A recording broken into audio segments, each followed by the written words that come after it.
Going on, everybody? Poem here with Late Night Gaming. I'm with my pals, Loopy and Solo, and we had an idea for this week's stream. We thought maybe we would do a little bit of just some chatting. We're kind of in the doldrums, kind of waiting on set two.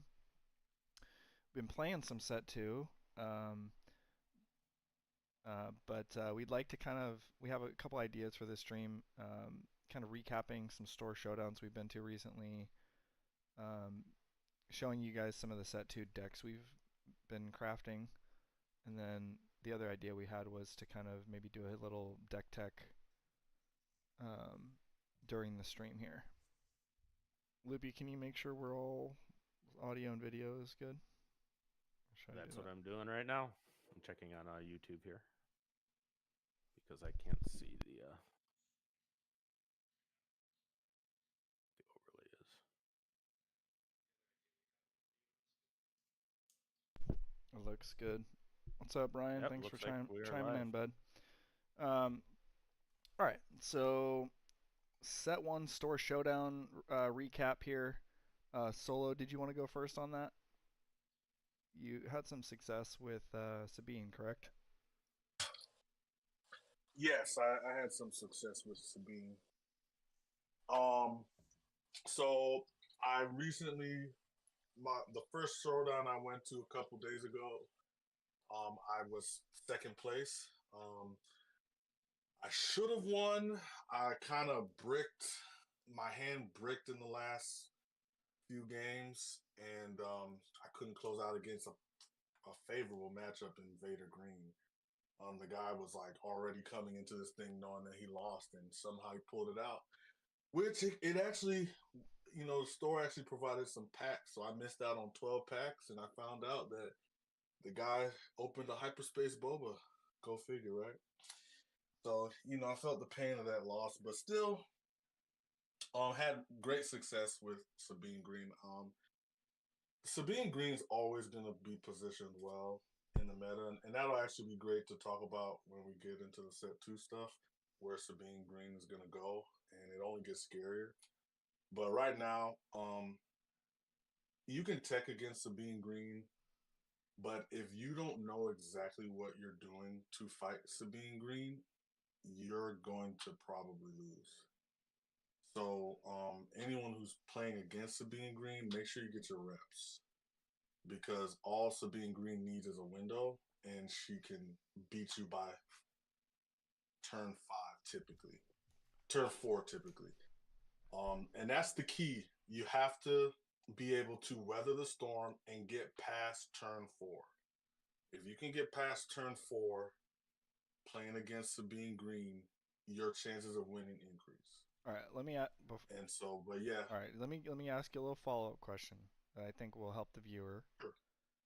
What were the lines of play that your opponent plays and you're like, okay, I lose if they do this? Like, what's the one thing that, like, if there are a certain card or a combination of cards or some action that your opponent takes that you're like, I'm gonna lose this game?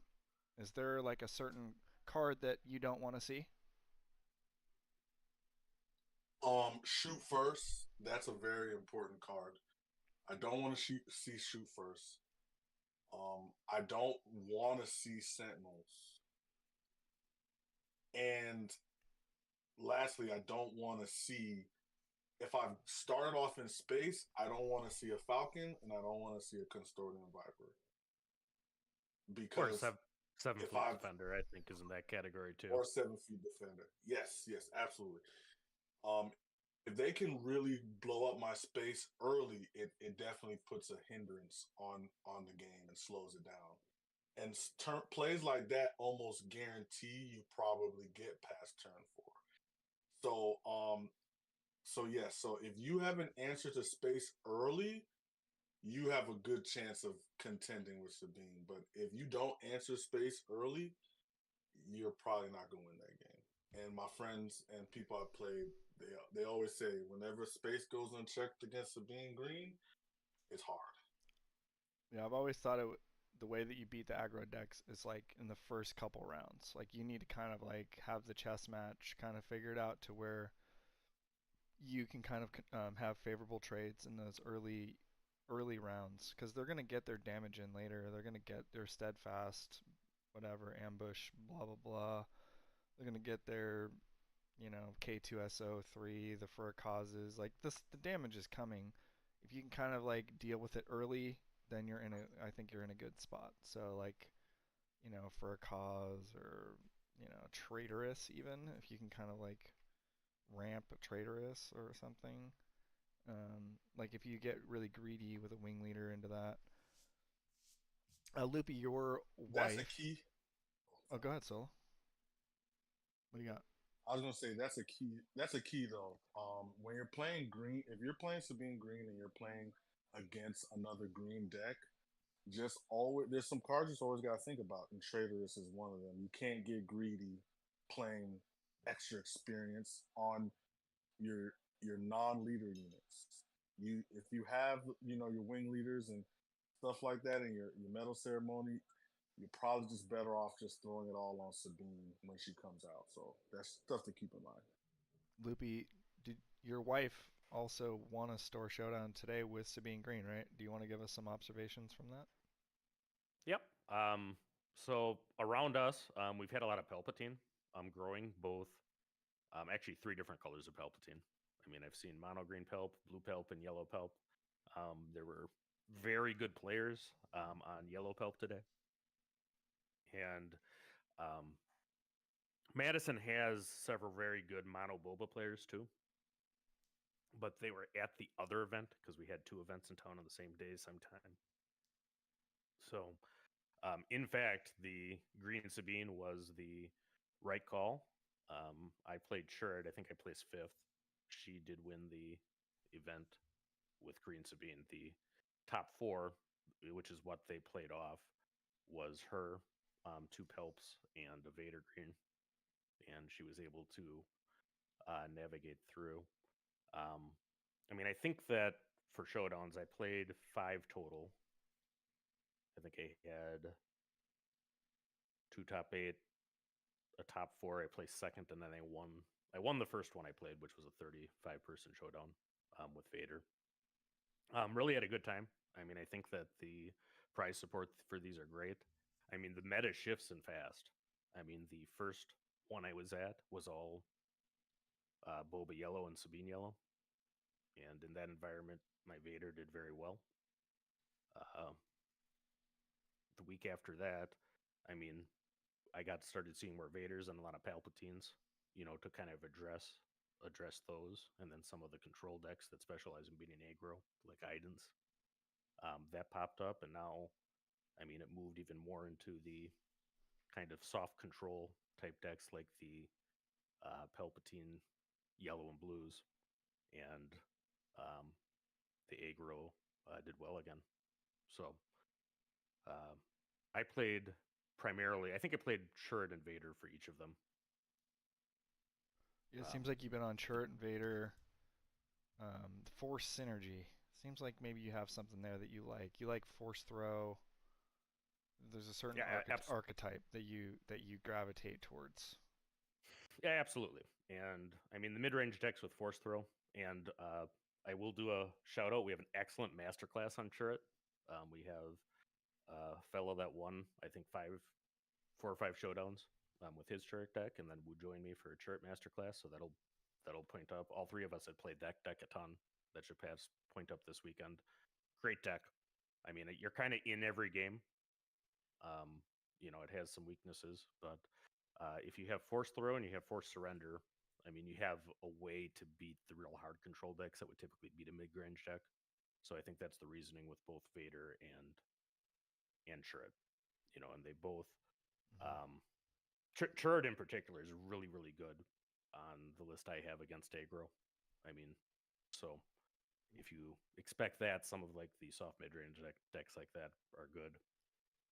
What I think is cool is that like we've gotten to the point in this game where like players like us and like other even players in the community have kind of figured out what their play style is, and and they're kind of like honing in on that and like perfecting how they go about, you know, maximizing that play style. So it could be working For with a sure. particular leader, um, you know, so really honing in on certain leaders, or it could be like in your case, just the force synergy kind of stuff, or maybe in Solo's case, like he had tried more control or like bigger, doing Vader and stuff. And now he's on like more of an aggro thing. So it's like my thing has been like mid range, I guess. Like I want to be able to like be in the middle and be able to figure out a deck that can beat the aggro, that can win mirrors, mid range type mirrors, and that can have answers for control decks. I usually Yeah. start, I start with like how do I beat aggro, and how do I beat control, and then I kind of figure out the mid range kind of matchups from there. Um, I've obviously people know that I was on mono boba for a long time. I'm working on that. I Yep. kind of had determined a few months back that I wanted to wait for set 2 to like keep working on that deck. People were like, "Where's Poem? What's happening with Poem? Like, is he alive?" I haven't been playing. I Silent haven't. Eminem. I mean, I have been taking a little step back, but I have been playing at my locals, and I've been playing with my son, and I've gone to a bunch of like store showdowns and things like that. I haven't like won any store showdowns, but I have made like 3 top cuts or whatever, and then like just scrubbed out or whatever. Unfortunately, but I have I've settled on a deck. I'm really high on, as you guys know, but I can tell it to the viewer. I'm really high on Blue Tarkin. I think that deck has a lot of answers to the entire meta game. So I think blue, obviously, blue control, it has answers into aggro decks. It has answers into mid-range decks, so you can pack those in your deck. You can be able to play your making openings, play your kinds of things to be able to deal with your bobas. You with Tarkin, you can kind of build a little Voltron guy that you can barrage off of to kill aggro.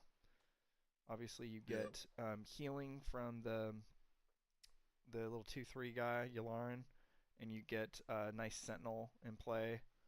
Um, it kind of works well. Like I run the shield, so I can kind of get 2-for-1s, keep my guys on the board, and then kill another one of their guys. Yeah. It just kind of addresses the aggro, and then in control, I mean, there's kind of some secret tech in there. I'm not gonna go like tell you my whole deck list, but there in I'll The just late say night sauce. Well, to say like in general, Tarkin is possibly better than Krennic or Iden in the blue green control mirror. So in the blue green Mm. control mirror, healing is less of a priority because we're not attacking the base. We're trying to like play chess on the ground. We're trying in space. We're trying to like get control of the board. And every little like ability to like put that experience on to like get that 2-for-1 or to keep your guy alive when they think that they can kill you, and like it's a chess piece that you have that the other Iden and Krennic doesn't have. And so I've found that Yep. you're able to beat the mirrors with that deck, the control mirrors. Yeah, yeah, that's interesting. And I think also, I mean, just going back to Boba Yellow, I mean, I do feel kind of vindicated for our discussion as to the top 6 decks that we pulled out. Boba Yellow is a different deck than green. I mean, I think right around release, there's a lot of people that thought that the only great deck would be Boba ECL. Um, Certainly, the meta developed that that's still, I think, one of the top decks, but Yellow really came as a contender. As far as the villain blue green, I mean, there's several decks you got to look out for. I mean, I think that Krennic, Iden, Tarkin, Pelp are the ones you see most, but they all play a little bit different and they're all pretty good. Yeah, I mean like sorry, Palp. The Palp blue is the ultimate control. It's the Mhm. ultimate control deck for sure. In these mirrors, but I feel like it struggles into the Palpatine as leader struggles into the aggro. So like that's where you have these little dials, and selecting your leader. It's like, where do you want to be on this spectrum? Like when you play someone like Tarkin, or even like you come down a notch to like Krennic or Iden, like you're gonna be able to handle Sabines and things like that a little bit better. Whereas like if you come up to Palpatine, then you can handle mirrors better because you can steal Avengers and stuff like that. Yeah. Um, Yeah. So I mean, is my Tarkin gonna lose to a Palp Blue? Probably, probably. I mean, but is the Palp Blue gonna be able to beat the Sabine? That's where it gets tricky. There's well, I think I have a bit of experience with Tarkin, and I think what separates Tarkin from everybody else is the ability to hand out experience, and it allows you to play into like cards that give experience because I think the way Tarkin can beat Pop Blue is leaning into a more aggro strategy with doling out all those experience tokens. Right. And I so I will also say that I mean Tarkin Red. I mean, there's some people that have run that. That is a reasonable deck, too. That has some analogs to Vader, but it has some very cool things it Yeah, can do too. so yes, so there. I had a lot of experience with that. I haven't really tried that one. I will say there is a guy locally who beat me, and we played a Tarkin Blue Mirror in the top cut like last weekend, and he had won multiple store showdowns like on the other side of the bay. Like I live in the Bay Area of California. So I hadn't really like played against this guy before, but he made it out to like the East Bay where I live. Like he came out for like this case tournament or whatever. And him and I, we went to time in the first in the Swiss, and that was our only losses, was going to time. We took a double loss. And then we got to the top cut and they let us play untimed. And we played for almost 2 hours, and he beat me 2-1. It was close, but this guy, John, apparently has been wrecking with Tarkin Blue. He doesn't play the shield base, and he's got a totally different list than me. It's more like Death Trooper and like the little 5/5 guy that gets the experience when one of your guys dies or whatever. Um, Gideon. Gideon. So he's got some like weird dudes in there, but he like really makes it work. Totally different list than mine. But anyhow, so that's where we are in set one. Sounds like a more aggressive version. Yeah, it's hard to say. He runs like Blast, and I don't run Blast. Like it's just a different list. I don't know. Oh, he's all over the place. He's kind of like ultimate mid range if he's playing Super Laser Blast. Well, this guy was like a supercomputer, like his brain. You know what I mean? Like he designs games and stuff. Yeah. Like he was like a kind of like a Mm, savant kind of guy. You know what I'm saying? yeah. Like makes zero mistakes. He's kind of like was like giving me McBobber vibes, like but on steroids. Like it was like it was.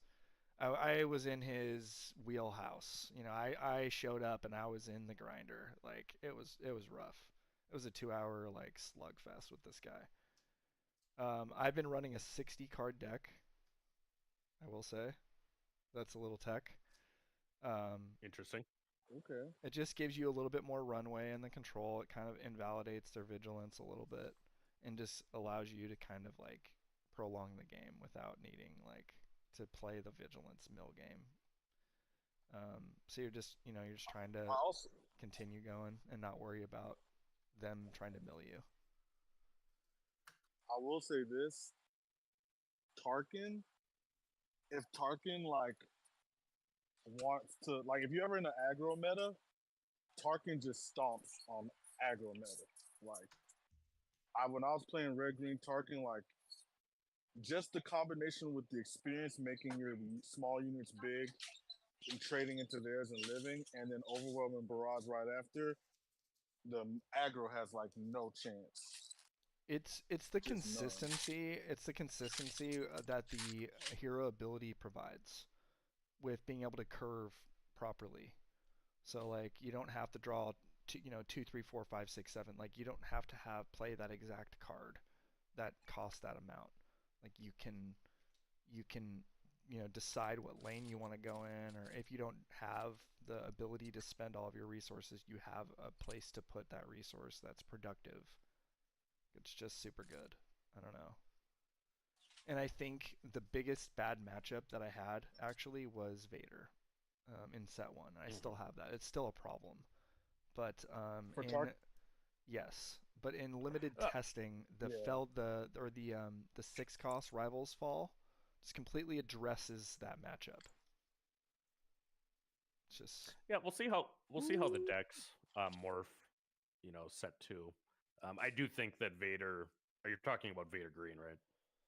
yeah, Yeah. yeah. I already have the Va- Vader Va- blue. That guy is 100% win rate for me. yeah, Vader Green is Oh, is 100%. No, it's Vader 100%. Green We is could run it. We could run it all summer. We could just play it 100 times.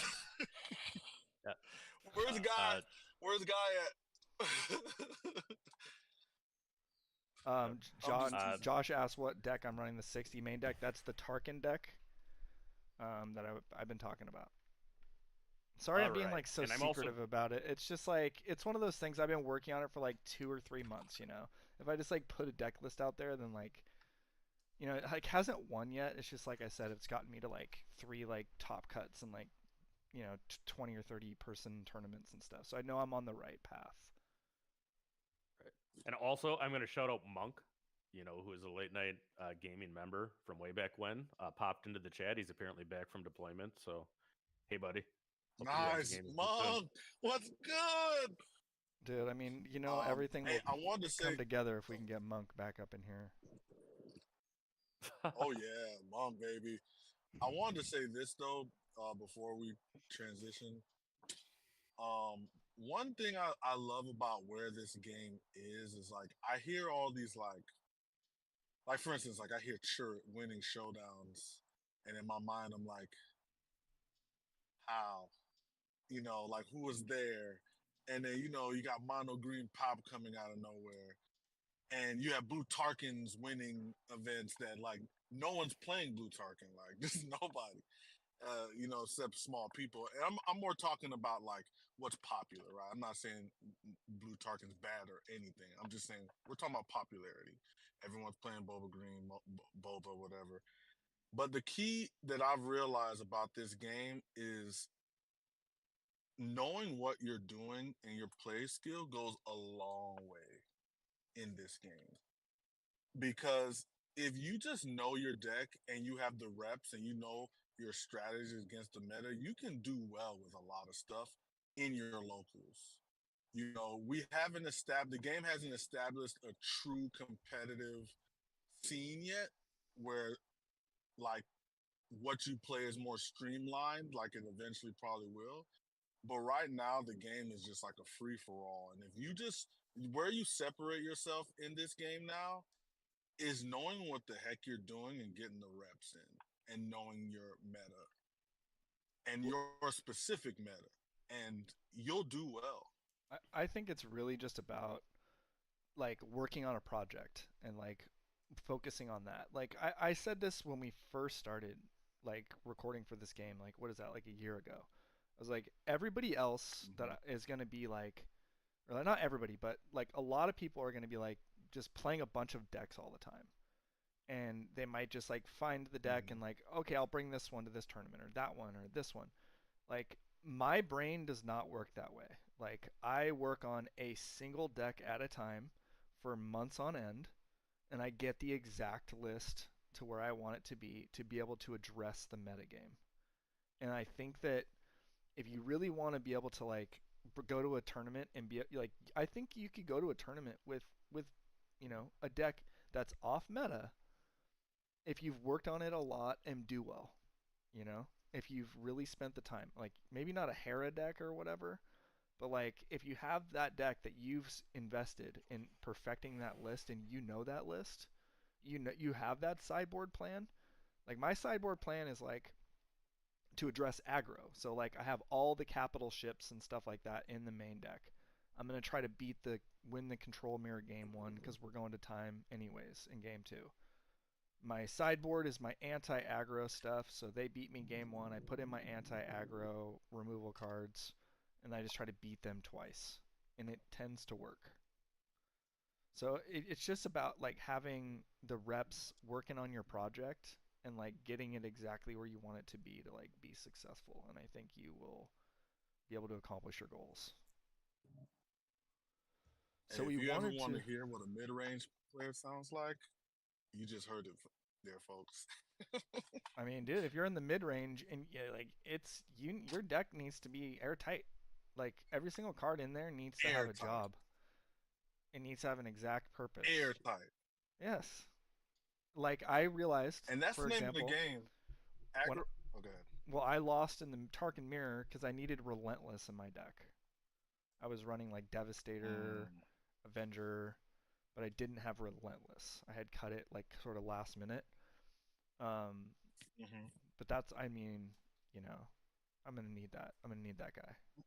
So Relentless is such a unique card because I don't think that control players or ramp decks want to run Relentless. They would rather other things, and so I think Relentless comes in as like a mid range answer to a lot of control and to stopping the control, which is awesome.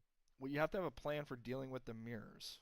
The like, and so there's these weird interactions that happen when everybody's on 15 resources. Like there is kind of hmm a chess match that occurs, and so you need that Relentless as a chess piece. I'll just say. All Um, right. So should we talk about some set two? so set two, we had an idea that we would go through some of our lists and kind of show you some of the decks we've been building and cooking up for set two. Now we've been playing some of these decks. I wouldn't say they're like refined or anything like that. Um, and obviously, we're not just going to show you like our updated versions of our main decks, but like, we've been brewing with the new leaders and things like that. And we wanted to kind of share with you some of the ideas that we had. And if we have time here, we can do a quick little on-air deck build here. So I think that we are going to have Loopy going first. Let me kind of get Loopy on board here. Uh, so while we're doing that, Josh Stanfield in the chat first asked, "This format feels like modern in that way." I think that's a call out to Magic the Gathering. You know how your deck and the percentages go up. Absolutely. I mean, if you between a deck that is the new hotness or a deck that you know in and out, take the deck you know in and out. I mean, you'll beat the people that are net deck for the most part, even if it's a bad matchup. And then he also asked, "Can we get on Spotify?" He loves the content and drive for work. We'll look into that. I mean, particularly for this kind of thing, that's more like a podcast. All right, so this is the set two deck I've played the most of them, and this is by no means optimized, by no means changing, but I am a big Cad Bane fan. I'm not sure that he's actually better than Boba Fett from set one for this archetype, but he's better than I thought he would be. Um, his ping ability is pretty controlled. There's usually not a whole ton of units out there.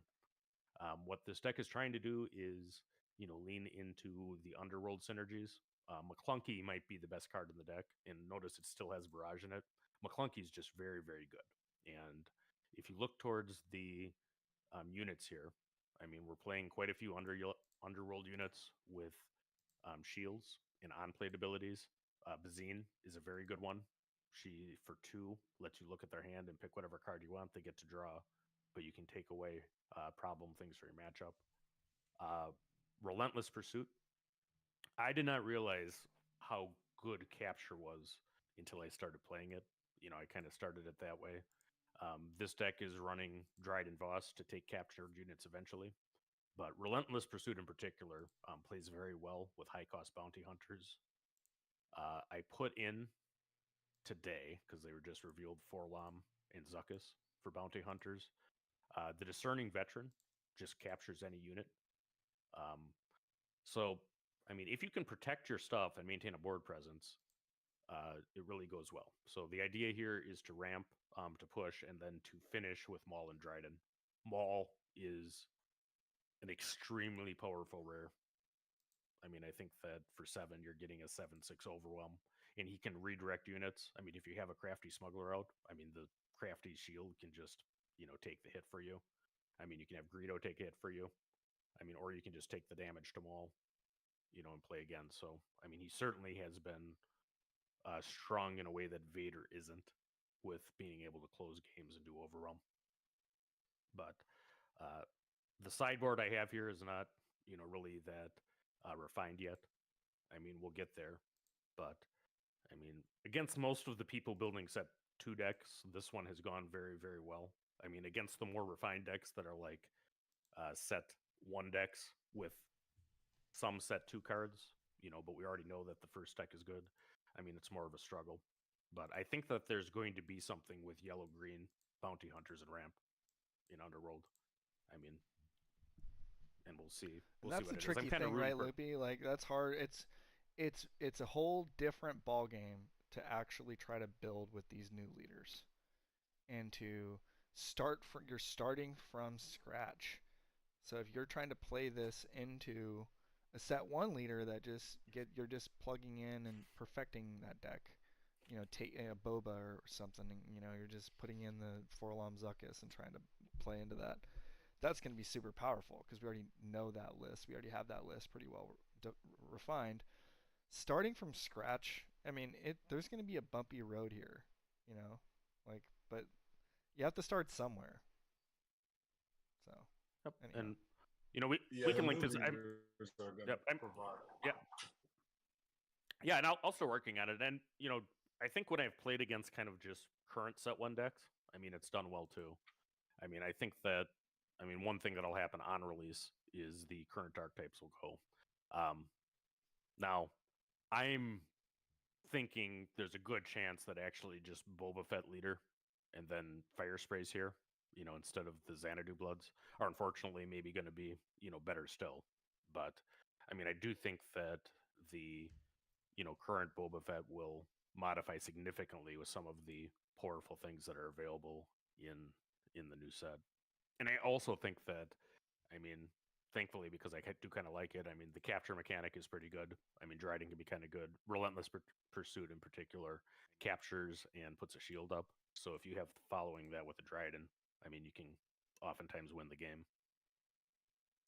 Hey, I actually think that a deck that is a leader that's known in Boba, but a color that's not popular that actually might get a huge boost in set 2 is Boba Red.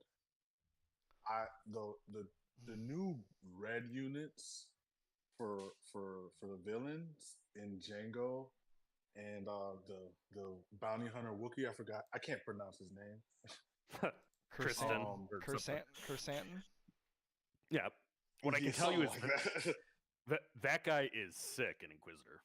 I mean, it doesn't matter what color of Inquisitor, but that Wookiee is Inquisitor's best friend.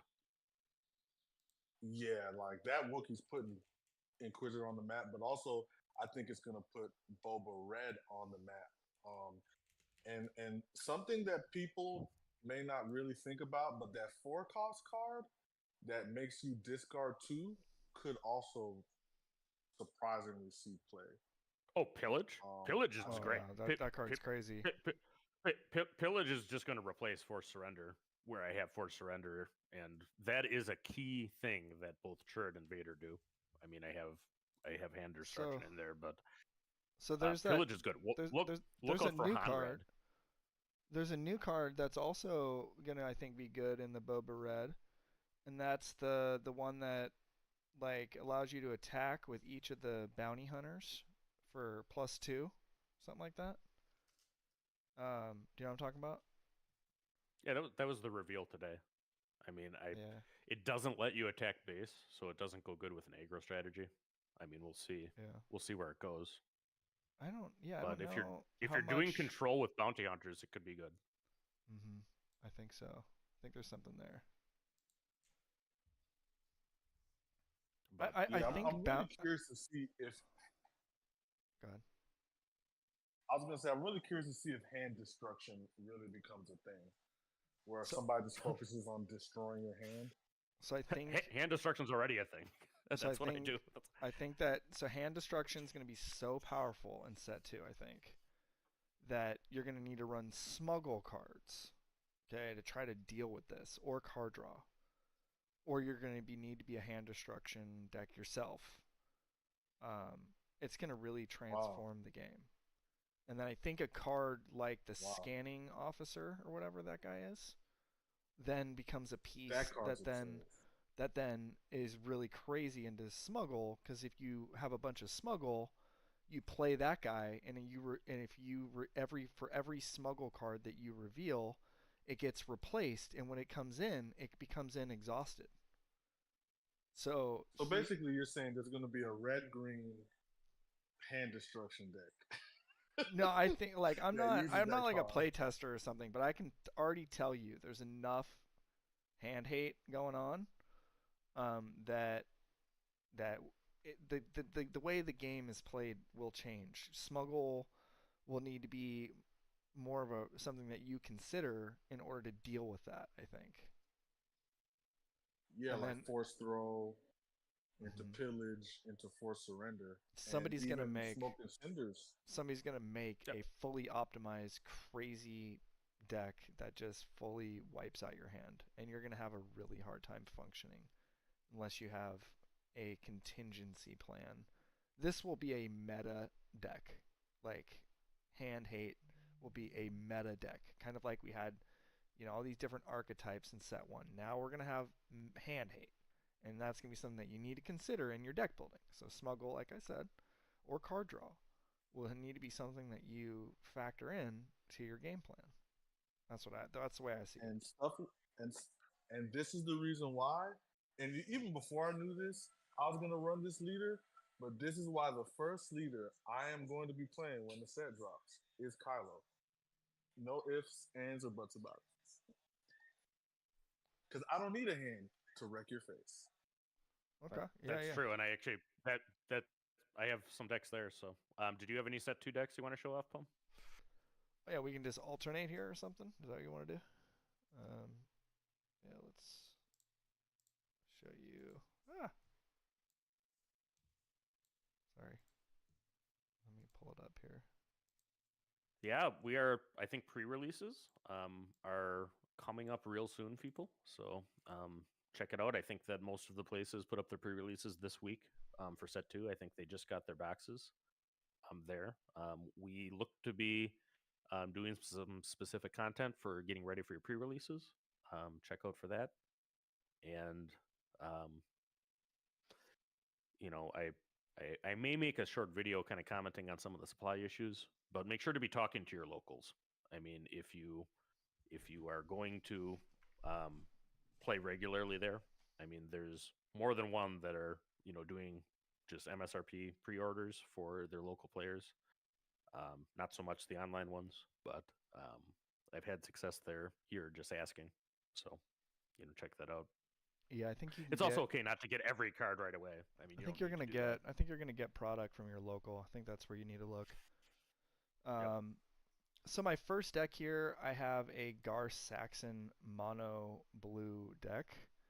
I'm not really refined totally, but I am really high on Gar Saxon. I would say of all the leaders, I was initially high on Gideon, because I liked that you can get these favorable trades, sort of like a free, it's like an experience with Tarkin. It's very similar, but it's just a temporary thing, but you get it for free. So you just get these really nice trades.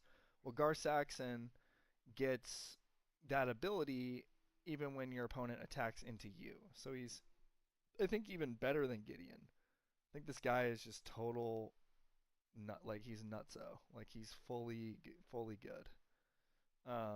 And so the decks I've seen with Gar Saxon are like Gar Saxon yellow, because there's a fair number of shielded yellow units that are good. And I know that deck kind of builds itself.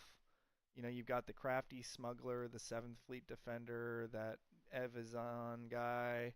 Like I get what you're doing there. You're just, you're trying to like use his have shielded guys to get his ability. Now, I feel like that's maybe a wasted opportunity. I think that there are cards in this set that move upgrades around. Okay, so when you move an upgrade around, you're gonna want to move a valuable upgrade, like I'm thinking like a 2-cost upgrade, something like that. And there's a lot of blue 2-cost upgrades now. There's the Electro Staff, there's Mandalorian Armor, and there's Vambrace Grapple Shot. And there's also a new character who is the impetus behind me building the deck this way, and that is Fen Rao. And Fen Rao lets you basically play a 2-cost or play an upgrade for 2 less. So you are incentivized to be playing upgrades in your deck if you're trying to build around Fen Rao. So that's where this deck actually started, was trying to build around, try to support Fen Rao. And so you have Fen Rao, who lets you play upgrades for cheaper. Then you have the Survivor's Gauntlet that lets you move upgrades around. So you get into this like really crazy situation in the late game where like you can, attack with your guy that has an Electro Staff on him or whatever, or the, grapple shot, and then you can then move that upgrade to another one of your guys and then attack with them as well. It seems pretty good. It's just like it's not fully optimized. Like I'm at 60 cards in here, and I'm not necessarily like sure I want to be at 60 everywhere. I would rather test with a bigger pool and then make cuts, I would say. But the other card that you get value out of in a mono blue Gar Saxon is the Guardian of the Wills. So you can play the Guardian of the Wills and you can put a shield on him on turn 1 to protect him. And then if you see Foundling or Protector, which are Foundling is a new 1-cost upgrade that gives you Mandalorian, but it gives you a 1/1. And so if you are playing the Guardian of the Wills, you can drop Foundling or Protector on that Guardian of the Wills on turn 1 with a shield, and that's a pretty good start to your game, if you're able to draw that. Conversely, turn 2, it could be, you could play a 2-cost Governor or something, and then you could drop a 2-cost on the Guardian of the Wills. So it's a little bit of a jank. It's still being worked out, but I think I'm pretty happy with it. I think I would have had Brutal Traditions added, but it's yeah, wasn't really able to include that in my deck list when playing. I will say, just to be as vague as possible. Yeah, I think Brutal Traditions is a good card, too. I think Mandalorian is good. Electro Staff has been. Protector is underrated. In general, I've seen some very good things out of Mono Blue. I mean, both on hero and on villain. So Vigilance is obviously great. On the hero side, I mean, like the Ray decks and the Luke decks, and I think Finn's Blue, right? I've seen that now, too. But the Queel card is just really, really good for Mono Blue. I mean, he's lots and lots to draw, particularly in Ray. So since we're talking about Mono Blue, I'll just quickly double dip here and just show my Mono Blue Chewbacca real fast. I won't spend too much time on it. But I think that, like you said, the Quill guy, he's super strong. He has to be dealt with, or he's just going to draw you cards all game long. Like, he's super good. I think Chewie, he's in an interesting spot. Obviously, you can swap this guy out for a different blue leader, but I think there's enough like good Sentinel these days to like, I don't know, just really build a wall with this dude and like get to a nice looking late game. You've got obviously the Chewbacca unit that you can drop late. There's just good answers in here. If you go mono blue, you get, I think Protector's pretty good into aggro. So it's just it's an idea. I haven't really tested it that much, but it feels really good on, initial pass to just have a pretty solid wall that you're building. There's new good Sentinels, the Interceptor. I wouldn't play this card right here. I just have this in there because I have to for the time being. I've played a fair amount of mono blue turret, which is a pretty good deck. It certainly is very, very strong into aggro. I've liked Protector, quite a bit, and I can see Foundling being very good too. So, I think the mono colors in general will look good. I mean, mono yellow's got a couple of nice cards already. We haven't seen the mono red or the mono blue or the mono green, I don't think. We saw one of the mono greens, right? The Endless Legions card. But, I mean, I think that those decks will also get a significant bump. All right, so let's head over back to Loopy. You can show us your. Sorry about that. Is it okay if I don't have something up, but it's okay I talk about something? Sure. Yeah. Why don't we do solo first? And then I have a couple of decks to talk about, and then maybe we should jam a couple of games. Um, I want to cover just Sabine real quick for set 2. That's gonna be one that's kind of like well done, and the other one is kind of like experimental. I'll start with the well done. I think that Sabine's what's funny enough for aggro deck, Sabine's late game set 2 completely busted it wide open. I know it's funny to talk about a aggro deck having a late game. What did I say? Like turn 4, late game. But Sabine having access to Poe Dameron and Wrecker is just absolutely cracked.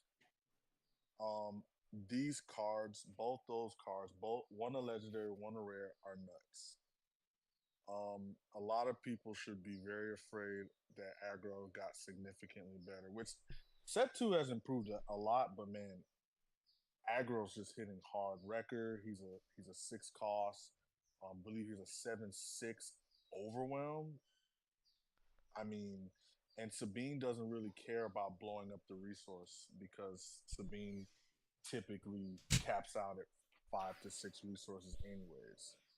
You don't want to be resourcing anymore. So there's that.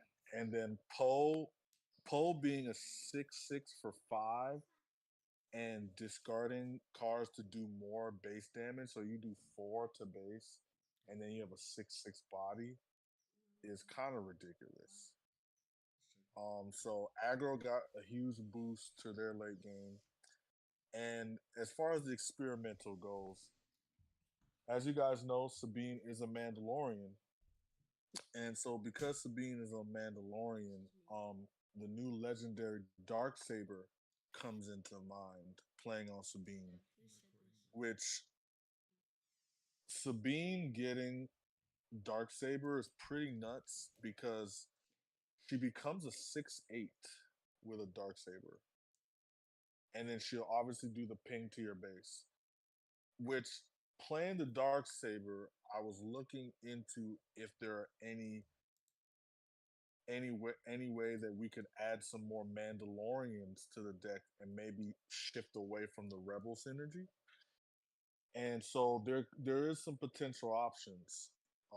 Sabine may have to change color from green to something else, maybe blue. Maybe Sabine blue finally comes into the fray because I believe there's more blue Mandos, more blue colored Mandalorians. But being able to give Sabine a dark saber and have her pass experience tokens out to Mandalorians, just that's what aggro wants. It's like you're already playing Metal Ceremony, and then you have that. So that would be a Rebel and Mandalorian synergy, but that's the brew. That's the thinking. Is like, can we go full Mandalorian Sabine? Are we blending two keywords together, or are we sticking with the Rebel package? But that's just some set 2 thoughts on where aggro could go. Still working on Kylo, so I don't want to talk about that too much. But yeah. Well, I'm going to talk about Kylo, but I think you're right on Wrecker, for sure. I mean, that card has played well every time that I've seen it, and what testing there is, it's good. And then Poe is also just a very, very strong card for 5. I mean, if you have the cards to dump to use his ability on attack, I mean, he can close games. Yeah, I'd be questioning whether the aggro decks can really will have the cards available to really maximize with Poe because they are dumping like a lot of cheap units and things like that. So I'm a True. little Yeah, skeptical on that, but I will say that I have seen Wrecker be very powerful. I think he does have a way to to kind of clean up. I have seen some power there. I yep. personally I feel like we haven't really seen a lot of aggro support, and I think that um, I think that's a little bit troubling, and I think that control is getting more answers. So there's a lot more Yes. Sentinel now. There's really good Sentinel. And I'm a little bit concerned that aggro is going to be pushed out. I'm pretty sure that's going to Well, be the case. I think that there needs to be some better heal answers as well. I mean, the client is very good. I mean, if you are running kind of like a hard control strategy. So I'm looking for the rest of the set if there's any more heal hate because I mean Wolf is probably the most significant one, but he's so fragile against a deck that's playing control. I mean, I do think that aggro needs some more ways to stop To, healing, or it's going to be pretty tough. to be honest, just to slightly interrupt you, Wolf is absolutely useless. I just want you to know that, like, because Wolf against the control, they still get to heal because even when you play, like, you have to almost like get ahead of the Yeah, you control, and it's very hard to. Yeah, I mean, if you're very close to the end, I mean, and you play him on the turn that they're going to play Vigilance, you can stop it for a turn. I mean, but it's not Right. going to be enough for all the new healing, that exists. I mean, there's a healing bounty, and then there's the client. I mean, there's all sorts of new ways that'll happen, and then Vigilance is already strong. All right, want to talk about my decks now, or did you have anything else solo?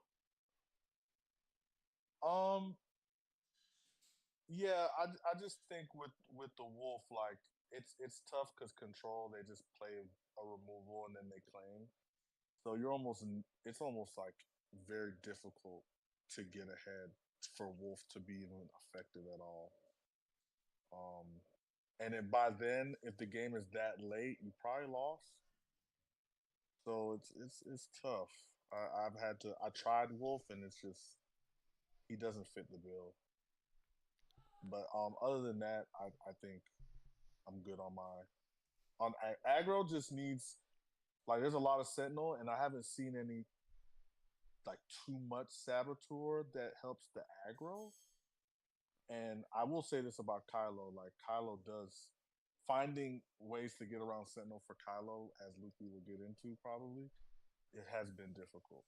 I think the new aggro decks are going to be like it's not going to be Sabine. Like she's just not going to be able to punch through the Sentinel and things like that. Like I think it'll be like Inquisitor, things like Yep. that, like Kylo, like these kind of characters that can run like aggression or whatever to like kill something and be able to like ready or like hit you and then like be able to or be able to ready at when the turn they've played in order to like you know push damage through. Like I'm thinking the aggro is going to be shifting a little bit away from just the Sabine situation, but we'll kind of see how things play out.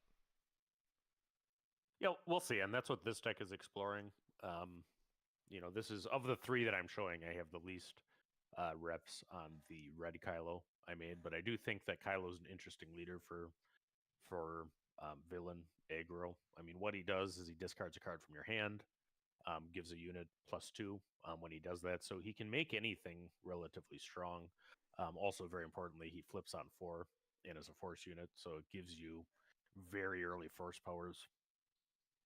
As far as aggro decks goes, this can do a sick amount of damage when it works. I mean, the card's got to kind of line up Yes. right. Uh, Aggression is very good. It does have a rallying cry still in there. I think that the Kylo ship, I mean, is just very, very Cracked. solid, kind of for all villain red.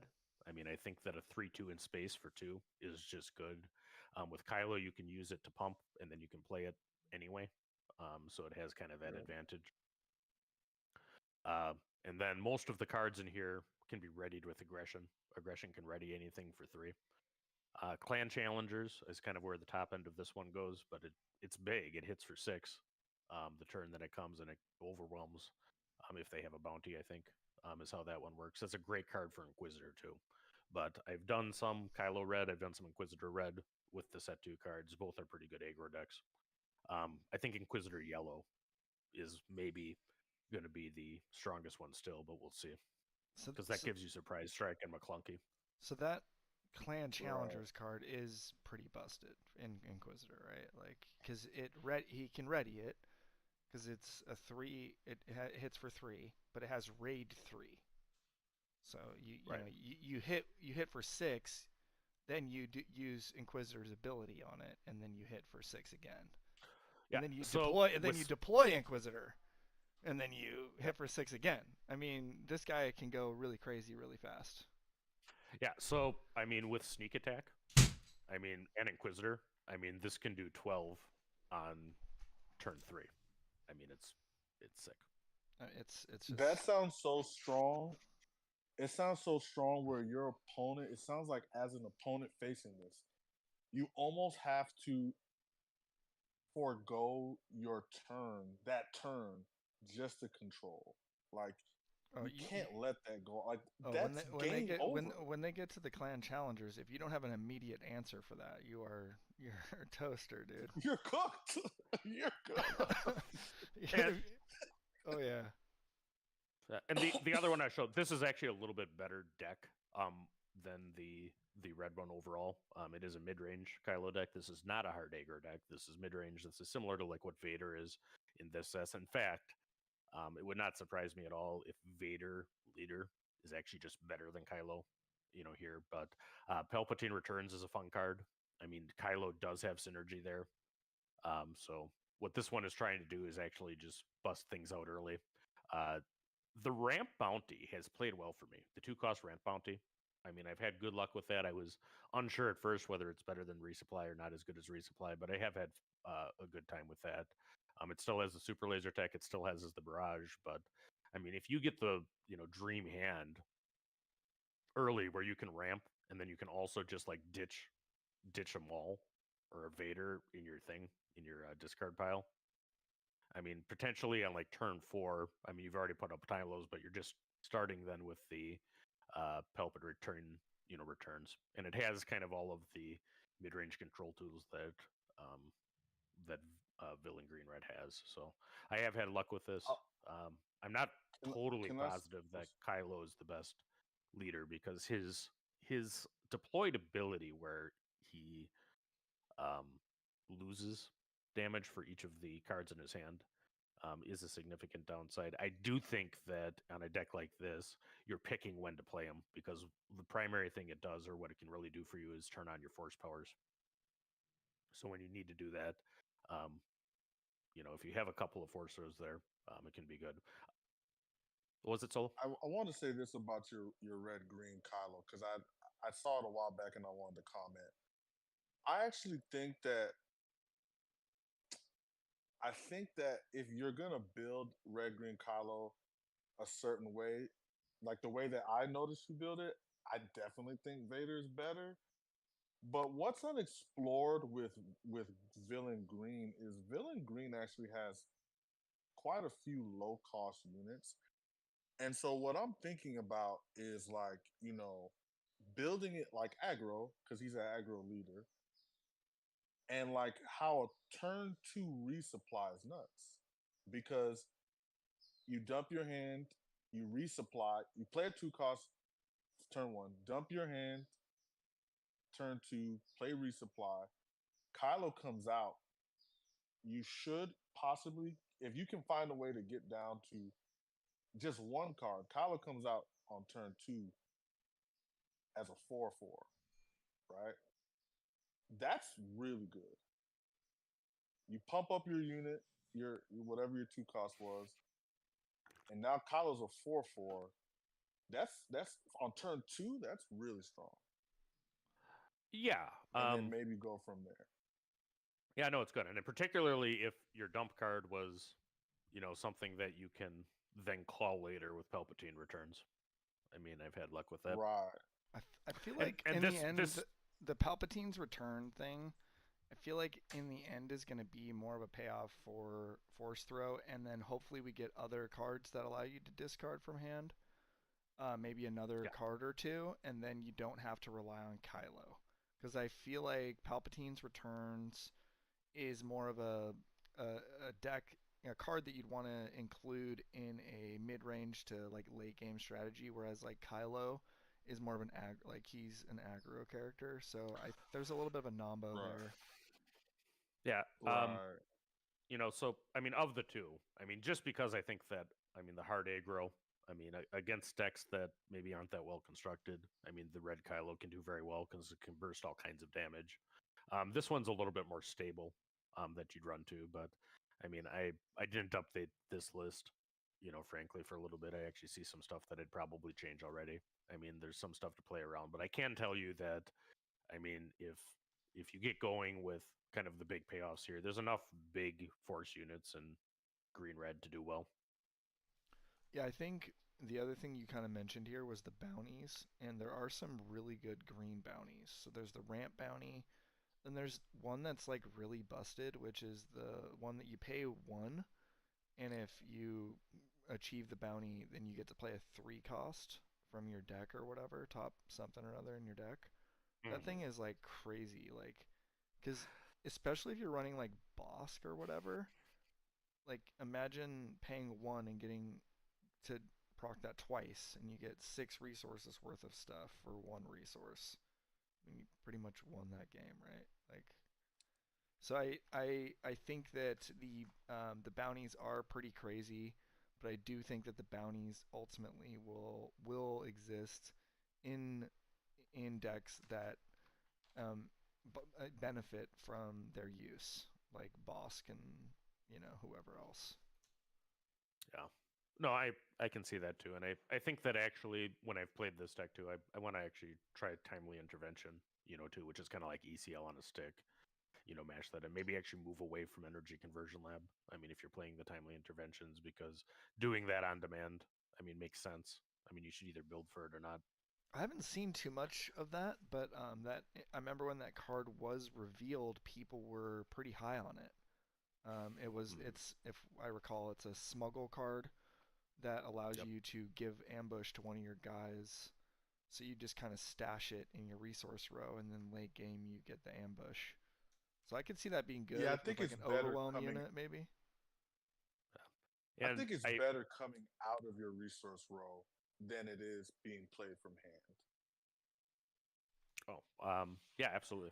And it gives you something. The smuggle cards can give you something to resource. I mean, you're going to be wanting to make sure that you actually remember where your smuggle cards are and checking them regularly. I will say this: people are going to have a hard time playing around that scanner card. I had a question about that scanner. Are people allowed to shuffle up their resources, or do they have to lay them out sequentially based on like what round they played them in? Because the scanner would really very much like to know like in what order you played your cards, because I imagine in the first like round or whatever you probably put your smuggle cards in like in the first round, whereas like later in the game you're maybe not smuggling as much. Right. But all right. Yeah, for sure. I'm pretty sure you're allowed to like shuffle up your resources. I don't know. You are, and you're allowed to move them around. I think so. That's what that came with. You have to, otherwise scanner's cracked. Like it's busted. It's like it's already pretty good, but it just broken after that. Because if I just memorize your resource row, like you don't know what they resourced, but you can assume in theory that they resourced their smuggle cards earlier in the game. So if you can kind of, maybe if you're playing a deck that has that scanner, you can kind of like keep an eye out for that. Obviously, not every person. I know some people like. I play against this guy locally that'll take his resources every single time, put them in his hand, like count them, like 1, 2, 3, 4. It's like, dude, okay, man, like he like counts how many he has every single round. I'm like, okay, buddy. But like in I that, mean, I I mean, might not be able to keep yeah. track of where they are in there. But like most people, I think just lay them out like left to right or whatever on their table, or right to left or whatever. But So you can kind of keep track here's of the thing. like the order. I don't know. Here's the thing. Scanner stops you. Like if you're playing against green, you cannot smuggle early.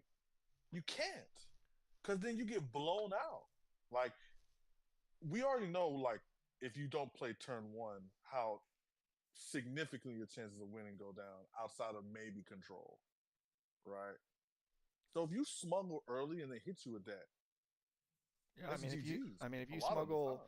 if you smuggle two of your first three cards are smuggle cards, and the scanner exhausts two resources on a pivotal turn, you probably lose that game.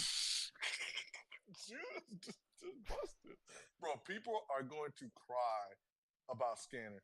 That you thought people was complaining about Boba? Oh, scanner's Like gonna I make said, people angry, man. the reason the scanner is going to become a relevant card, and I said this before, is because people are going to be pushed into they're going to be pushed into smuggling or pushed into card draw in order to like have something to play after their hand is gone. Like this will happen, and then the scanner becomes good. This is my theory.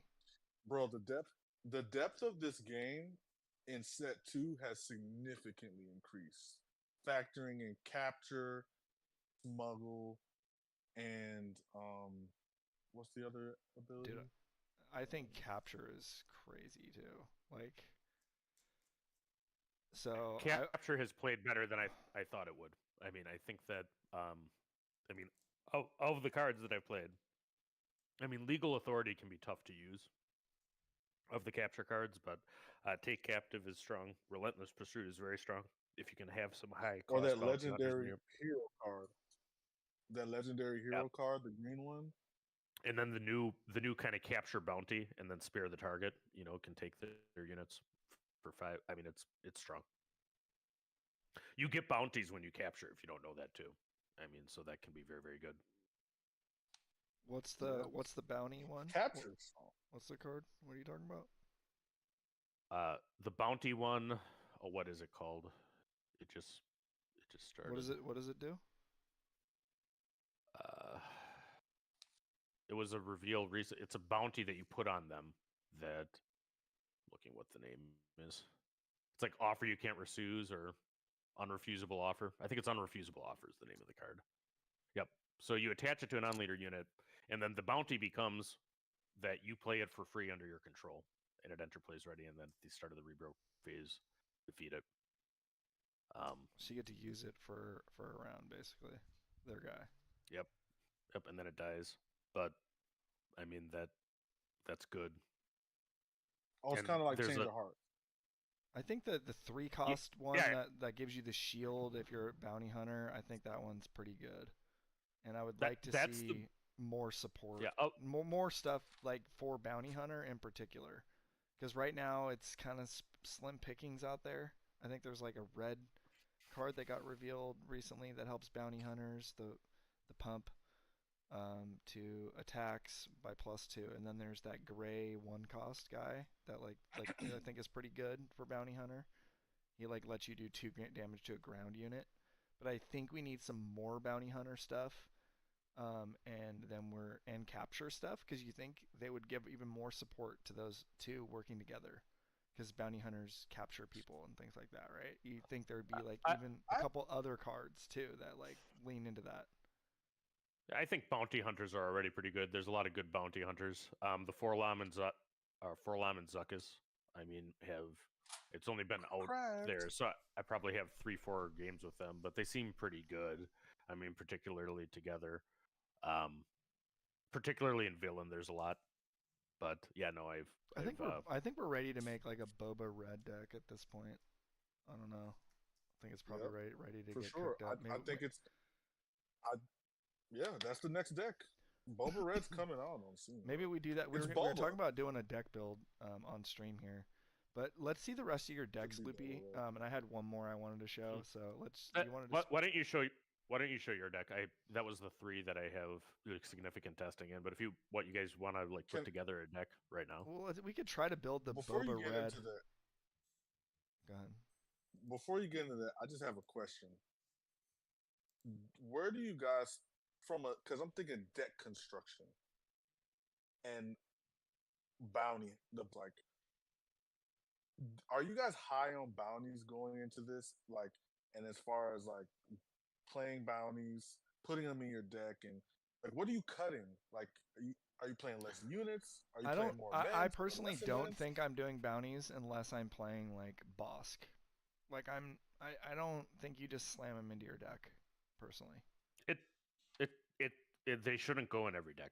I mean, it depends what you're doing. I mean, if you're doing a capture deck, the capture bounty makes sense.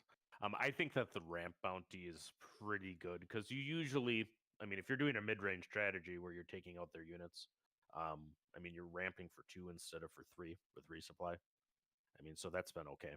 I mean, I actually killed something with a super laser tech with the ramp bounty on it, which was a double ramp on turn 2. I mean, that was pretty sexy. I think the double ramp with Bosk is a real strategy. I think that's something that you can build around. But I think in general, I don't know. I actually like it's weird. I know this is like blasphemy, but I haven't even been playing Super Laser Technician in my Tarkin deck. Because if you think about it, against an aggro deck, ramping doesn't really do much. Okay, like you can't on turn 2 like play a Super Laser Technician against Sabine or Leia or something. You need to play. You just lose. You need to play a Sentinel. And against control decks, you're gonna get to the late game anyways. You know, it's gonna happen. So I've been like a little wishy-washy on ramp, and I know that's kind of weird, but yeah, man, yeah, you're gonna have to resell me on ramping. I think obviously character like Boba Fett or something that can like recoup the value really early on of ramping and kind of like not lose tempo. Um, like there's an argument there, or like if we're doing Bosk and trying to get the double bounty. But I think like ramping is a little bit. I feel like is a little bit of a trap. I don't know. That's been my experience with it. Early, like it doesn't help you against aggro, and it doesn't really do anything against control. So it's just like, what is it doing? I don't know. It's a weird I think situation. why doesn't ramp help you get control? Because a lot of the time, I guess because control playing something big, control can just remove it because it's only one unit. I guess that's what you're saying. Yeah, I mean the ramp deck I play is the Vader deck, but I mean I think that the wins against mid range are very relative to ramping. I mean Boba Yellow, most of the time I'm flipping Vader the same turn as Boba or before.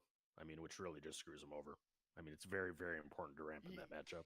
I understand when you have a big, powerful leader you're trying to get in sooner. That's an argument for it. I haven't really like been playing that archetype, so I can't really like. If again, it goes back to like you just need like a reason. Like I think there's a reason in Boba to ramp because you can recoup it.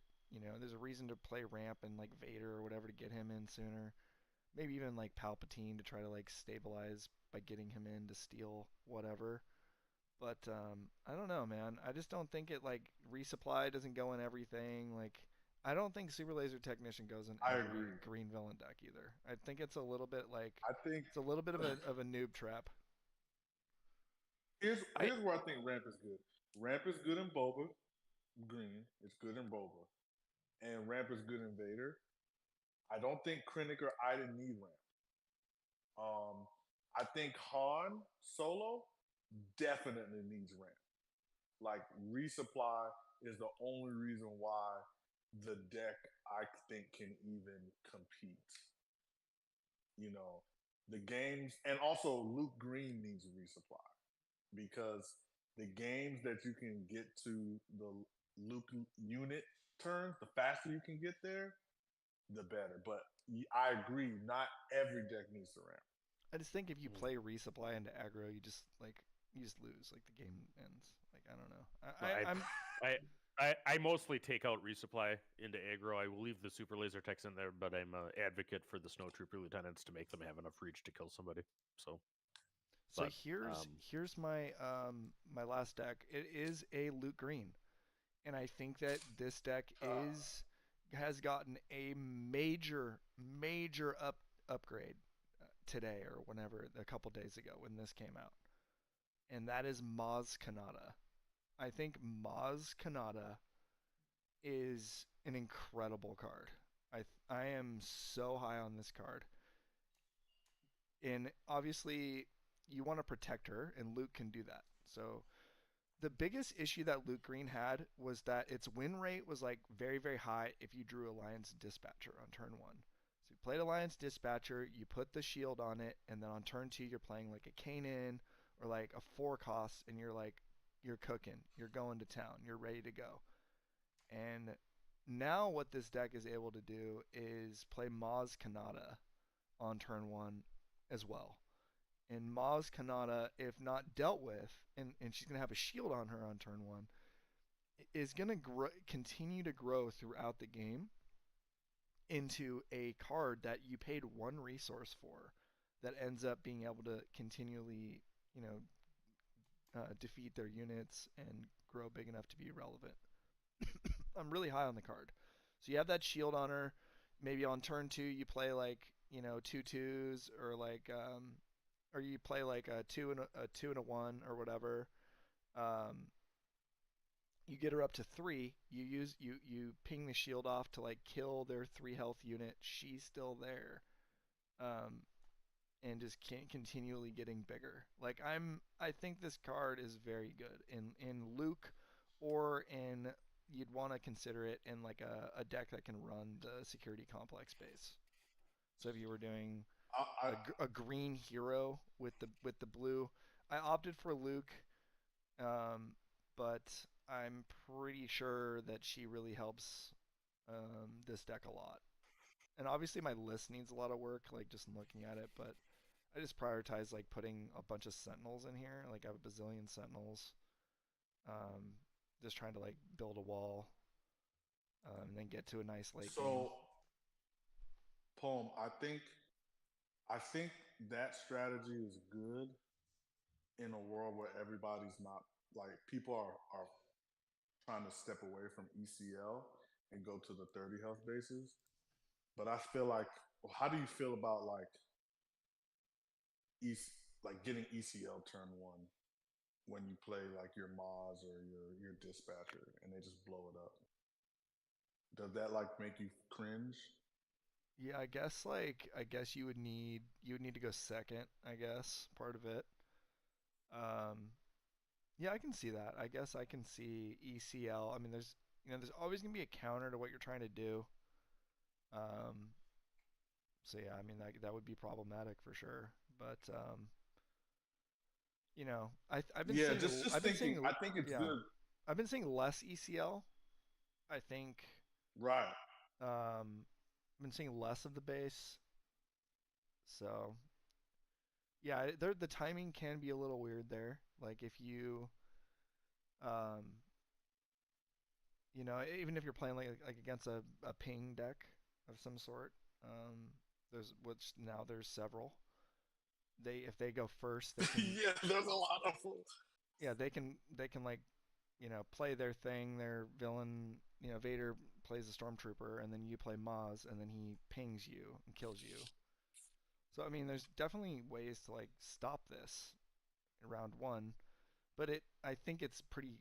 It is still just a chess piece that this deck got that the viewer should be aware of that is powerful in this deck.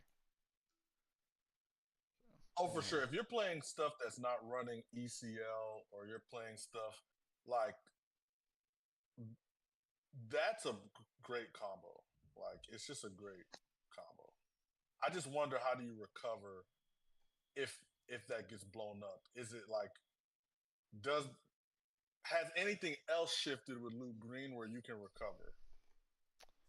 Because I've noticed that like when I played against Luke Green, if I blow up their dispatcher, like the game's just over from that point because they were like maybe sitting on a Kanan in their hand and they were expecting to play that Kanan on turn 2. Now they gotta wait, and their turn 2 is like over, and it's just a blowout. So I just wonder, has anything come out that you've noticed to help to get back for that deck? 'Cause that's like they feel like the deck's biggest problem. I think the deck just got like better sentinels is the biggest thing. Like it got the village protectors. Like those guys are super good. It just really put the brakes on a lot of decks. Like there was some like Boba Yellow guy. He had the armor. He had captured one of my guys, and he like I just played protectors and just kept putting shields on him with Luke, who was deployed, and it was like you're not getting through that. Like it just kept doing it over and over again. We got to the late game, played a home one, and I just pulled he had killed one of the village protectors. I just pulled it back out from the discard pile. Like it just so you're getting more sentinel. The Conquer Dawn Interceptors is a pretty good sentinel. The Spark of Hope is a new ramp card that does help. That's I was dogging on ramp a little bit, but it's fairly easy to satisfy this, and you're only paying 2 for it instead of 3, which is definitely relevant. And then I don't know, it just seems like you've got that little Quill guy that can draw you some cards. There's definitely something here. It's just worth like trying to test it more and try to like really maybe talk to the Luke experts out there too, like Destiny Riku and things like that. Like really try to get this figured out. But I think there is something here. So. All right, Loopy, I think it would be the easiest for you to broadcast your screen for this deck build. Because I can see your screen, but I don't think you can see mine. Okay, so I can do. I was actually just building a deck here. Let me restart over. Just kind of what I was thinking. So just to wrap up the set 2 stuff. I just have a question for you guys. What so far has you afraid to play against in set 2? Like, okay. Like what set 2 like leader a card or that you're afraid to. Not anything. It could be a leader. It could be a card. And I'll give you an example. For me, what I'm afraid to see in set 2 is Emperor Snoke. I think the biggest thing right now is Rivals Fall has really changed your leader selection. Yeah, so investing too much in your leader. I mean, no, there's a 6-cost removal that can hit it. I mean, you just put Rivals Fall instead of Vanquish in your deck, and you just kill leaders. Like you just sit there and hold it. So I just think like, you kind of need to think about your leader selection if you want to wait that long for a leader just to have it. It just sounds like Churret's dead. Well, doesn't that kill Churret? It just kills a lot of certain leaders, man. It's just a really crazy card, dude. It changes the entire game. It'll kill any leader, but I mean, it's more just something you have to be conscious of. So, blue is probably going to have Rival Sol instead of Vanquish. I don't see much reason for, preferring the 5-cost that can't hit leaders to the 6-cost that can. But I mean, that's not a good thing for either Churret or Vader. You're going to be relying more on your deck, unless on your leader you can't put all the eggs in one basket. Those leaders are no longer what they were before. They are literally worse than they were before. Yeah.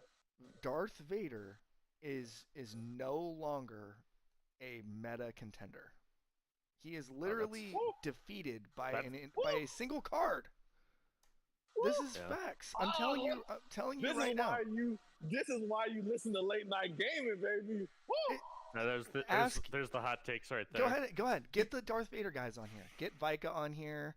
Get George or whatever. Get him on here. George the Hulk. Get him.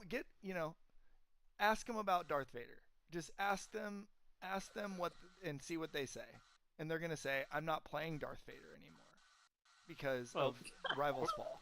That's what they're gonna yeah, say. I'm not saying For- I disagree, but that's spicy to say. I love it. I love it. yeah, that, and I think it's an oversimplification too, because I think I mean, it's- you still have by presenting a leader that way, but I mean, you can do that now with Force Throw in a Palpatine. I mean, you can one shot all sorts of things. So It's I mean, easy mode now, dude. You just mulligan for it. It is Keep it in your easier hand. to kill the leader now. It's yeah. I just don't see it. I don't see the benefit in running a big leader like that when you have a silver bullet that just exists for 6. Like it's just like what are you doing? I don't know. I would just prioritize It's leaders that come in it's before moments that. like this. It's moments like this I miss McBobber because I love Paul and McBobber's banter over these things. I mean, okay, dude, so yeah, and there's some background noise that's pretty strong there. I don't know if that's you, Solo. blender Um, sales. Yeah, it sounded like some making margaritas over there. All All right, right. so what are we doing? We're gonna try to want- build a Boba red deck because we had that kind of Oh. came up during our conversation tonight. Boba Fett red? How we would do that? Mm-hmm. Well, you select Boba Fett. Change the base. So what are you thinking here? I mean, the first thing, and actually Atomic flew fastest before. If there's new bases coming in set 2, the new bases are apparently common. So I think there's 2 common new bases for each color. I don't know that we're getting new red bases or new rare bases. All right, so let's just kind of talk about some of the cards that we were excited about. So we were excited about the 3-cost event that allows you to capture and give a shield to a bounty hunter. And with Boba Fett being a bounty hunter, that would be the first card I would want to add to this deck. It's called Relentless Pursuit. Yeah. So yeah, I think we should probably just add the obvious ones. I don't know. That's the first card. I think the first card is Fire Spray because you have Boba Fett. Obviously. Okay. Touche. He's And then talking you- about set 2. And then He's talking Django about is. set. Yeah, if you're doing, bounties, which I imagine we're going to do, Django's very good for 4. I found already. Yeah, it's interesting. I don't know if we're doing bounties. I know we're doing capture. And I'm not sure they're the Okay. same thing. So there's the new red card. Let me try to pull that one up. They just released this one.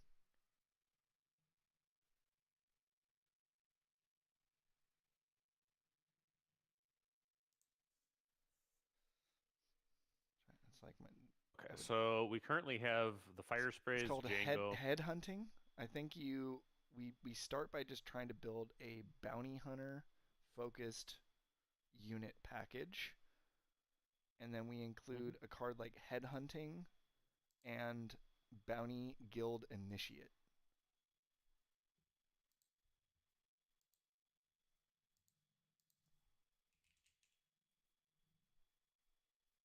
This guy, the 1 cost. So it looks like head hunting is not even added to the DB yet. How much does it cost? It's a 2-cost red event. Maybe check the Star Wars Unlimited. I'm on the DB, so I think it is added, but that's the just one don't- that gives the bounty hunters extra. Is it called headhunting? It's called head hunting. Here, let me I go back. don't- So when you're doing the BB, so I can hit the save changes here. Go back to this under the previews. I noticed this earlier today that it's not there yet. Yeah, actually, I think you're right. I'm gonna message Parker.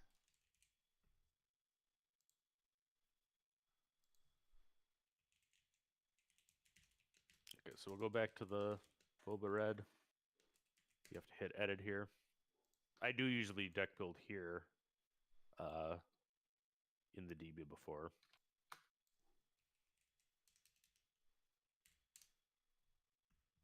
Yeah, so we won't be able to add head hunting but we need to just build a 47 and just assume that that card is going in. Again, I'll just read it for the viewer here. It says, attack with up to 3 units one at a time. They can attack base for these attacks. Each bounty hunter that attacks this way gets +2/+0 for this attack. So in this scenario, you want to try to be killing things in their arena. So that's, I mean, in theory, that's what Boba Fett wants to do. He wants to kill stuff, because then he gets his ability procced. So we're not just trying to like race base. We're trying to like control the board. Also, you want to trigger the bounty hunters who have overwhelm, sure that when they do this ability, you can also overwhelm. So, let's see, bounty hunters with overwhelm. I don't know if we're gonna get overwhelm. I think we just want some good bounty hunters in there, because they need to capture. They need to be able to capture units, and so you're trying to capture. Yeah, we want, because we're playing Relentless Pursuit, which says choose a friendly unit. It captures an enemy non-leader unit that costs the same as or less than it. So if the friendly unit is a bounty hunter, give a shield token to it. So you want to play Relentless Pursuit in this deck. Don't want to kill, but you want your bounty or your bounty hunters to be like bigger dudes that can like get a shield on them and be able to like stay alive for longer and hold on to this captured unit for a while. Yeah, so, no, like, I mean, if I was doing this, I would start with kind of the unit curve first. I mean, typically, I don't know about this one cost, if you control another bounty hunter guy, or not. I mean, it does 2 damage to a ground unit, so they have to have a ground unit first. I do think that anything that has low-cost bounty hunters, McClunky has been a very, very good card. It's Underworld and a trick, and it can do a lot of things. As far as the bigger bounty hunters go, I think Jango's very good. If we're in red, that gives us the Wookiee as well. Yeah, I think so. I think we go Jango and Kersantin. And then if we're doing Jango, then we're going to need to do bounties, which is a little tricky, but we're going to need to look at those. Yeah, and I think you have like other synergy cards. Boba Fett's armor is there too. I think Boba Fett unit is going to almost certainly play from set 1. Yep. So that's Boba Fett Disintegrator. Okay, and you're getting kind of a curve. We're going to have to get enough one cost. Punishing One is an excellent ship because it readies if you kill a bounty. So if we are playing bounties, that could be good. I don't know if we'll put that in the yet. Yeah. Forlom is great. Forlom is a 4/4 with ambush all the time. So we'll want we'll want Dryden to try to be able to play that captured card. Yep. And there's other events that are red. There's a red event that captures too, right? Well, isn't there? I'm not as sure about that. The ones I'm aware of aren't green. Oh, I mean, green and yellow seem to be where capture is. That's why the Cadback is a. Okay. Yeah, there's take capture in green. There's legal authority in green. There's relentless pursuit in yellow. There's discerning veteran in green. Zuckuss is very good with Forlom.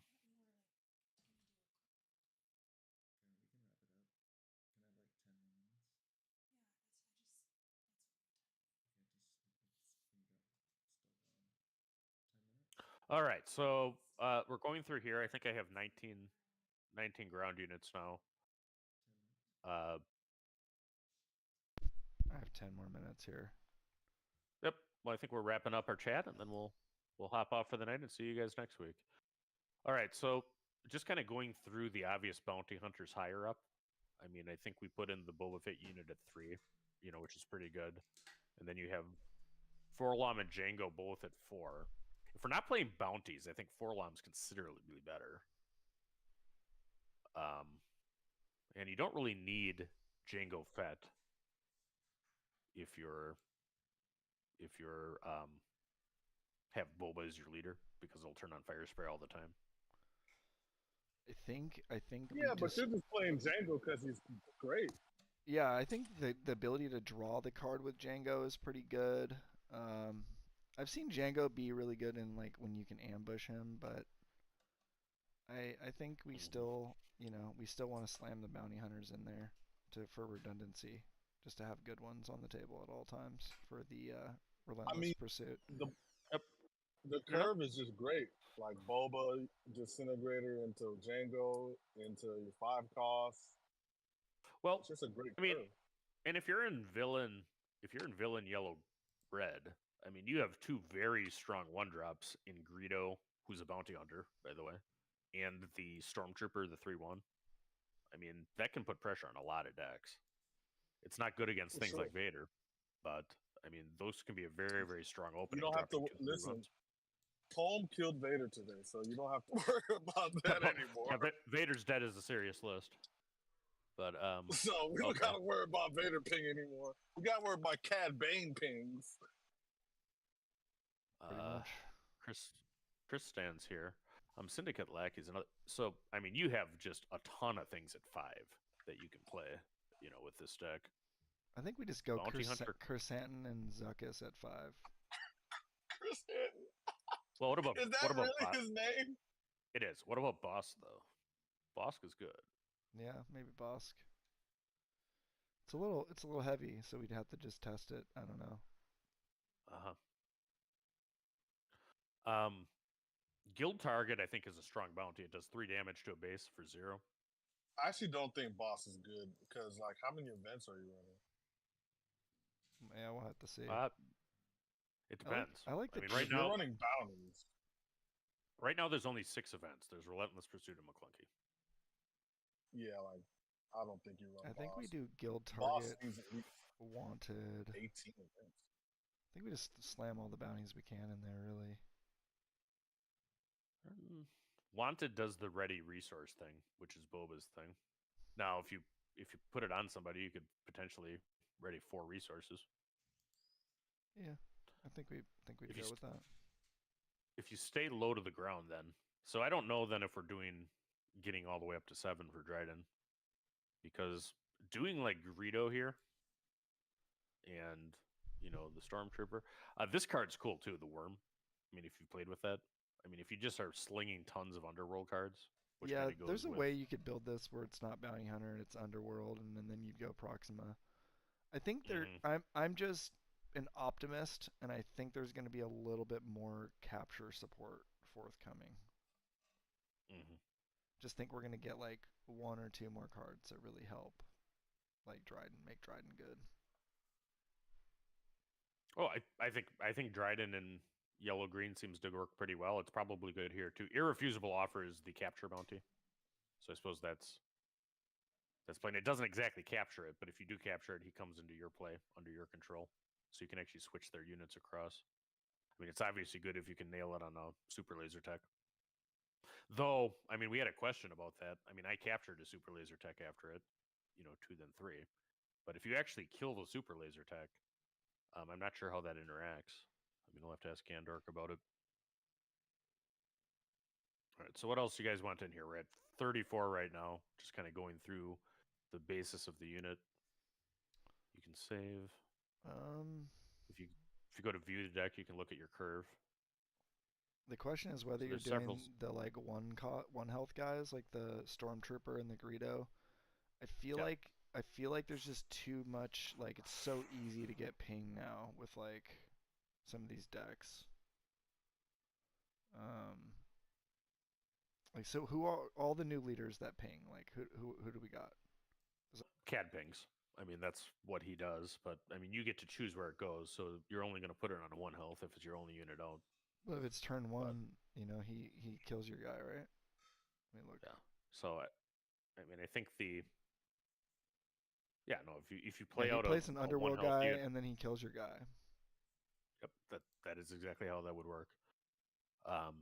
And then Bosk, if he plays a bounty on you on turn 1, then he kills you too. So I think the 1 health guys are a little bit of a liability.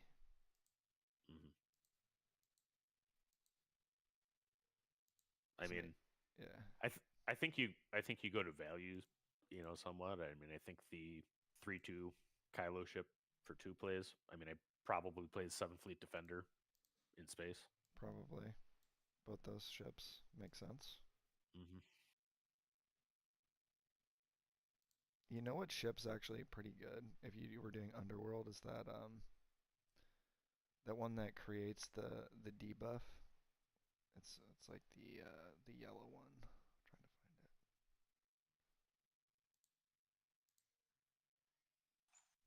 it. The Smuggler's Starfighter. It's actually pretty good. Yeah, if you're playing a lot of bounties. You would need like Underworld guys. Well, if you're playing a lot of the punishing one's very good too, because whenever you kill something with a bounty, it readies. Yeah, that's definitely going in. Okay. So maybe do that instead of the 7th Fleet. It's in the same space. I think a card that's pretty good with Boba Fett because he readies resources is the Mercenary Gunship. So it's like the old fickle mercenaries from Destiny. What does it cost? It costs 2 resources. It's a 3/2 ship. Oh, you're talking about the bounty hunter ship that readies itself? Yeah, like the Underworld ship. So like. Well, no, this is the 2-drop 3/2. Yeah, because like Boba Fett like has a resource advantage in the game.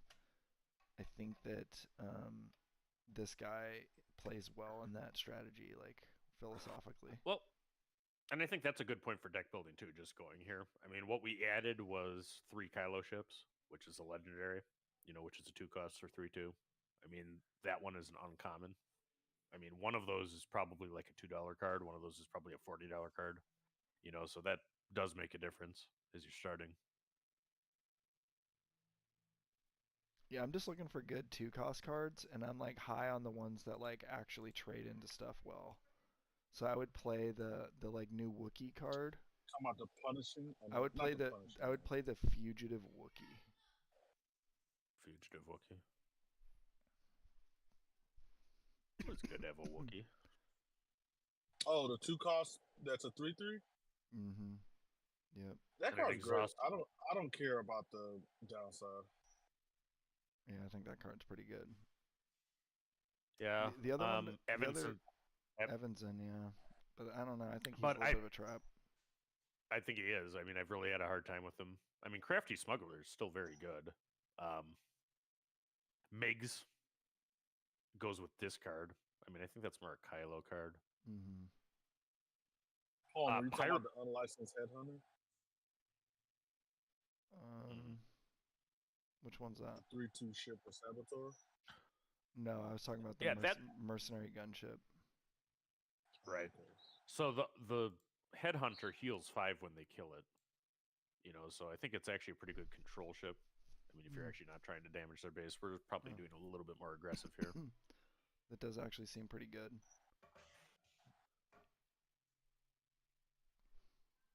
But, I mean, typically Boba nowadays, I mean, if you put the Wookiee in there, we have this Bounty Initiative, which is at 1. Here at 2, the Kylo ship. So we have 3 potential turn 1 plays right now. I think you slam that mercenary gunship in there too, and just see what happens. How many does that put you at? I like having 12 turn 1 plays. Yeah. And I don't think this Bounty Guild Initiate really counts. I think he's like a turn 2, turn 3. I haven't played with him yet. I mean, you need a lot of bounty hunters before that's going to be good. All right, so have y'all considered the Zandu blood, or is that like not fun? The blender turned back on, so the margaritas are going. So we're at 46 cards right now. I mean, with only McClunky and Relentless Pursuit for events. The Zandu.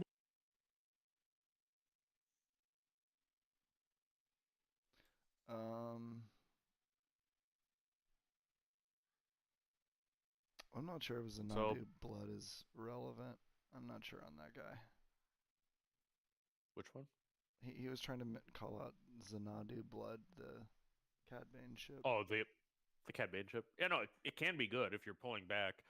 That one is a deck that's probably using more like the sneak attack McClunky type strategy, which is a good thing, to try to do, because you can pull it back with sneak attack.